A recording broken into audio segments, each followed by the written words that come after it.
кечээки жакынкы күндөрү мен урматтуу президенти Садыр Нуркожоевич менен жолуктум. Ага ушул биздин парламенттин, күчтүү парламенттин 5 жылдык стратегиясы боюнча маалымат берип, ал боюнча тийиштүү тапшырмаларды бергенимди айтып, анын алкагында төрага катары ушул 5 жыл кандай жумуштарды аткарам деп буйруса, ошолордон бери маалымат берип, ал эле эмес ушул парламентибизде кандай реформалар жүрөт экенин дагы бир чара маалымдап кеттим.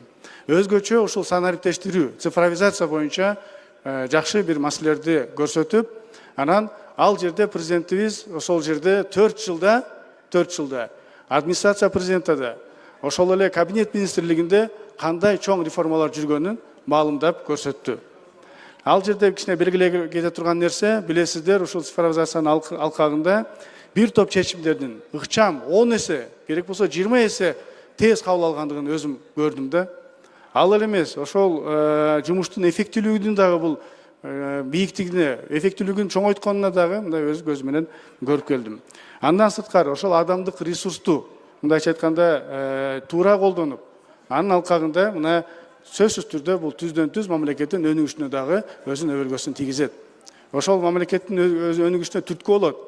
Ошол сыяктуу нерселерди мына өзүбүз көрүп келдик. Ал эле эмес, убакыт, эң байлык бизде бул убакыт, анан убакыт менен биргеликте ошол жерде каржылоо, мындайча айтканда каржы маселесин дагы көптөгөн үнөмдөлгөн суммадагы чыгып атканын дагы көрүп келдим. Мына 2024 жылга эгерде карай турган болсо, статистика боюнча ушул цифровизациянын алкагында 1 миллиард 205 миллион сом үнөмдөлүптүр. Бул деген канчалык жүздөгөн ошол соц объектилер, канчалаган пособие, пенсияларды көтөргөнгө мүмкүнчүлүктөр түзүлөт деген ушундай чоң жакшы жагдайларды көрүп, ал эле эмес аны ушул бизге өзүбүзгө жогорку кеңешке дагы кандай өнүктүрөбүз деген маселелерди козгоп келдик. Ал боюнча, урматтуу депутаттар, эми сиздерге кыска бир 2 мүнөттө айтып кетсем, кандай ушул бизде реформалар жүрө турганын, ошол санариптештин алкагында. Билесиздер, мына бизге ошол санариптештин алкагында азыр комитеттерде деле тонналап пачкалап азыр кагаздар менен сиздерге материалдар келет. Бул эми мейли, бул материал жагын эле айта турган болсок, ал эми ошол келген биздин мыйзамдардын алкагында сиздерге документтер берилеби жума күнү? Аларды суббота, воскресенье карай аласыздарбы, караган жоксуздарбы? А понедельник күнү кантип комитетке келесиздер, кантип комитетте иштейсиздер? Ошол сыяктуу нерселердин баардыгын азыр мына биз санариптештирип, мына ушундай бир 90 планшет Кудай бурса тапшырма берилди. 90 планшетке сиздерге жума күндөрү материалдар салынып турат. 4 папка болот, бир папкада жыйындар, мына общий жыйындар залына, экинчиси комитетке, үчүнчүсү группалардын жыйынына, төртүнчүсү ошол ар кандай маселелер деп ушундай нерселерди силерге жүктөп турабыз. Бул албетте эффектүүлүктү алып келет. Бул албетте бир топ ушул жакшылыктарды алып келет деп ишенем да. Анткени сиздер үйдө болобу, машинеде болобу, кайсы жерде болбосун, ошол жерде терең материалдарды изучать этип, терең мыйзамдарды изучать этип, бул жерге даяр болуп келгенге мүмкүнчүлүктөр түзөт. Бул биринчиси. Экинчиси, урматтуу депутаттар, мына азыр комитеттерде өзүңүздөр да көрүп атасыздар, өтүрүп атасыздар, кандай гана жыйындар өтпөйт, бирок эң негизги докладчиктерден сырткары дагы толгон токой чиновниктер келет да. Бул бир маселени карап атканда, ал экинчиси маселени карай электе дагы коридордо ошончоло чиновниктер турат. Алардын баардыгы өзүнүн ишин таштап келет бул жакачы. Мына ошол нерселерди мен аппараттан сурасам, эмне үчүн ушунун баардыгын чакырып алабыз десем, на всякий случай деп жооп берет да, мындай айткандачы. Вдруг мындай маселе болуп калса, суроо берип калса деп. Ошол сыяктуу нерселерге биз онлайн дагы өткөзөбүз. Же бир кайсыл бир министр келбей калды, сыртта жүрсө, аны ошол онлайн аркылуу дагы суроолорду бергенге мүмкүнчүлүк түзөт. Ушундай нерселерди кылабыз. Үчүнчүсү, коомдук жанагы кабылдамалар. Урматтуу депутаттар, мына региондорго, Чаткалга, Алайга, Акталага барып отурбай, ошол жерден сиздерге элдер кайрылса, биз бул жерде аппарат камсыз кылып берет. Сиздер онлайн аркылуу ошол жерде эл менен алардын наказын, алар менен жолукканга мүмкүнчүлүк түзүлөт. Ал эле эмес, мына сыртта, мына көрүп атасыздар, келсеңиздер да элдин баары толуп турат да. Үшүгөн, башкасы, Айтор, кандай гана маселе менен келбейт. Эми азыр ушул 5 группага 5 коомдук кабылдамалар ачылат. Керек болсо жанагы комната матерей детей дегенде ушул сыяктуу нерселерди ачып берсек, элдер келгенде кыйналбай ушул жерде толук түрдө кабыл алганга ушундай мүмкүнчүлүктөрдү түзүп беребиз. 6-чы микрофон. Саламатсыздарбы, урматтуу депутаттар, урматтуу төрага, биринчи күн менен башталышы менен куттуктайм. Эми сиз айта кеткен, урматтуу төрага айта кеткен жаңылыктар кубандырат. Мен себебini айта кетсем, мына кечеле bir мыйзам долбоорду сунуштасам, жардамчым барып 1 саат 100 баракчадагы ошо кагаздарды копияны кылып, канча расход. Бул действительно мына даже мыйзам долбоорлорду сунуштаганда бир тойлуу расход мамлекеттен кетет да. Бул бир. Экинчиден болсо планшеттер боюнча мен өзүм эле мына жарым жыл мурун ошол боюнча айтканда коомчулукта туура эмес пикирлер болчу. Анан мен өзүм көрсөттүм. Мына канча баракча бизде кагаздар келет.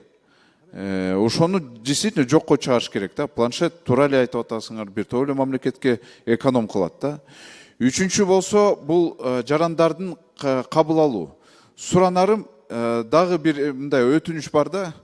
Бизге кичинекей балдар менен келишет экен. Мына 3 жаштагы бала менен кечеле мага жаран келди. Ошо 3 жаштагы баланы киргизбей эле жок биякта болуп турсун деп, андай болбош керек да.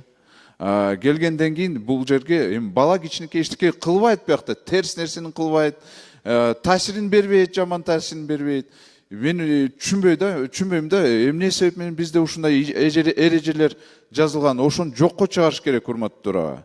Суранарым ошону дагы кылсаңыз, себеби жарандар кичинекей бала менен, кичинекей баланы таштабайт экен, нянечка жок болсо кимге таштайт аны? Туурабы? Охранниктер айтып атышат, биякта таштап коюп, өзүң кире бер. Кантип кичинекей баланы таштайт? Чужой кишиге. Ошон үчүн ушундай өзгөртүүлөр жогорку кеңеште сөзсүз мен колдойм, и болуш керек ушундай. Рахмат. Ошону биз толук эле 100% мен колдойм. Рахмат. Рахмат, Дастан мырза. Бая жана сөзүмдө айтып кеттим, комната матери и ребенка деп болот. Бизде сөз түрдө ал нерсе камтылган. Ал эми планшеттер боюнча туура белгилеп кеттиңиз. Урматтуу депутаттар, бул өзүн бат эле актайт. Маселе анда эмес. Жана айтып кеткендей 24-жылы 1 миллиард 205 миллион сом мына үнөмдөлүптүр. Ушу цифровизациянын алкагындачы. Мен бир нерсени айтпай кетипмин. Мына урматтуу президентибиз, мисалы мурда документтер 2 айлап министрликтерде жүрсө, ал айыл өкмөткө жеткиче, айыл өкмөт аны аткаргыча 5-6 ай өтүп кетчү да. А 5-6 айда ал актуалдын уже жоготуп кетчү да ал маселечи. Бул бир. Экинчи жагы, президент өзү киришип атып, кайсыл бир срочный документтер болсо, мен өзүм өкмөттө иштеп жүргөндө көргөм. 1 күн срок койсо, ошону дагы 1 күндө эмес, 2 күндө, 3 күндө чеччү да. Азыр ошол 2 күндүк срочный нерселер президентибиз планшет менен эле отуруп эле 2 мүнөттө чечип коет. Мен өз көзүм менен мына ушуларды көрүп келдим.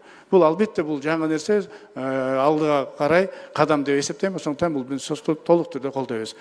Ал эми бүгүн жиналышка жөө эле себептер менен келбей калган депутаттар боюнча монитордо маалымат бар, таанышып койсоңуздар болот. Урматтуу депутаттар, анда күн тартибине өтөөрүнүн астында бир 2 маалымат бар эле. 2 маалыматты сиздерге айтып койгого уруксат этиңиздер. Биринчиси, билесиздер, ушул биздин Кыргыз Республикасынын президентинин жана министрлер кабинетинин Кыргыз Республикасынын жогорку кеңешинин туруктуу өкүлү болуп, Жылпуев Бектур Рыспаевич дайындалды. Биз кече күнү Кудай бурса жолуктук, сүйлөштүк. Биз айттык, ушул ар бир депутаттын көтөргөн маселеси боюнча тыгыз байланышып, тыгыз иш алып барыңыздар деп бир келишимге келиштик. Андан сырткары билесиздер, биз ар бир жума сайын кайсыл бир орчундуу маселелер болбосун, ушул жерде ошол тарапты чакырып, бир жагынан ушул аткаруу бийлигинен министрлерди чакырып, өзүнчө площадка түзүү боюнча дагы аны дагы акылдашып алдык. Кудай бурса калган кандай маселелер болбосун, ушу сиздер көтөргөн маселелер боюнча ушундай площадка түзүлүп, ал жерде жумуштар алып барылат.